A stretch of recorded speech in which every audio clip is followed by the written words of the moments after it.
வரப்பிரசாதம்.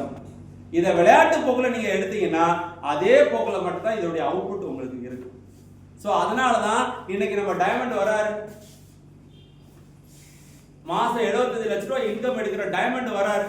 இங்க தமிழ்நாட்டில் வந்து 3 மாசத்துக்கு ஒரு டைம் நமக்கு வந்து மீட்டிங் எடுத்து கொடுத்துட்டு போறாரு.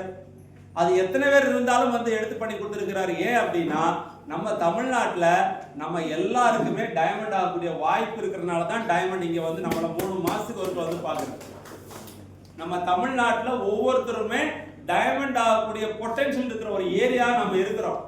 அதுவும் சென்னை மட்டுமே போதும், இங்கே ஒரு 50 டைமண்ட் வரக்கூடிய ஆப்பர்ச்சுனிட்டி அந்த அளவுக்கு பொட்டன்ஷியல் இருக்கிற ஏரியா சென்னை. ஆனால் இந்த சென்னையில் வந்து பார்த்தீங்கன்னா வேற வேற டைரக்ட் செல்லிங் பிசினஸ்லாம் பெருசா வளருது. ஆனா ஏன் ஆர்சிஎம் வளரலன்னா நம்ம ஆர்சிஎம் சீரியஸா எடுக்கும். யாருமே ஆர்சிஎம் வந்து இது ஒரு ப்ராடக்ட் தானே, இது ஒரு பேஸ்ட் தானே, இது ஒரு பருப்பு தானே, இது ஒரு சோப்பு தானே, நாம வந்து ஒரு ப்ரொஃபஷனல் வேலை இல்லாம சாதாரண வேலை எடுத்தோம்னா இந்த பிசினஸ் அந்த வேலை தான் போகும். அப்ப நாம இந்த பிசினஸ நாம வந்து சீரியஸா ஒரு ப்ரொஃபஷனல் வேலை எடுத்தா மட்டும்தான். ஒரு மீட்டிங் வரமா, அந்த மீட்டிங்ல அந்த மீட்டிங்கான டிசிப்ளினோட நாம இந்த மீட்டிங் அட்டெண்ட் பண்ணணும்.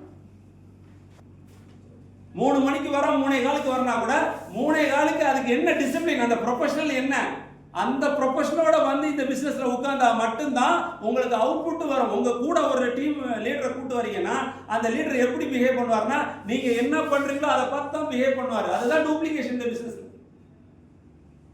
அப்போ ஒய் ஆர்சிஎம்னா என்னன்னா, ஒய் ஆர்சிஎம்ங்கிறது நமக்கு இருக்கக்கூடிய பெரிய ஆப்பர்ச்சுனிட்டி, பெரிய எதிர்காலம் இந்த பிசினஸ்ல இருக்குது. நீங்க சீரியஸா எடுத்தாலும் நார்மலா எடுத்தாலும் இதுதான் உண்மை.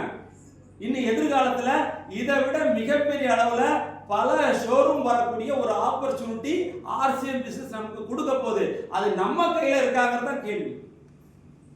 நம்ம பண்ணல அப்படின்னா வேற யாரோ சென்னையில பண்ணுவாங்க. அது உண்மையிலே நடக்க போகுது. அதுக்குதான் ஆர்சிஎம் ஒன்றரை பிரைம்னு ஒன்று கொண்டு வந்தாங்க. அந்த பிரைமை பார்த்தீங்கன்னா ஆர்சிஎம் உடைய ஃபேஸ் டோட்டலா சேஞ்ச் ஆகுது. டோட்டலா சேஞ்ச் ஆகுது.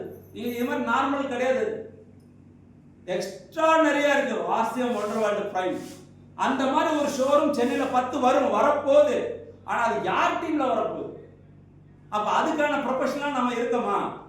ஏன்னா அந்த மாதிரி ஒரு 1.5 பிரைம் எடுக்கக்கூடிய கெப்பாசிட்டி இருக்கிற பர்சனுக்கு மினிமம் கையில 50 ல இருந்து 1 கோடி இருந்தாதான் அந்த மாதிரி 1.5 பிரைம் எடுக்க முடியும். அந்த மாதிரி தகுதி இருக்கிற ஒரு பர்சனை நீங்க போய் பார்க்கணும்னா நீங்க ப்ரொஃபஷனலா இருக்கணும்.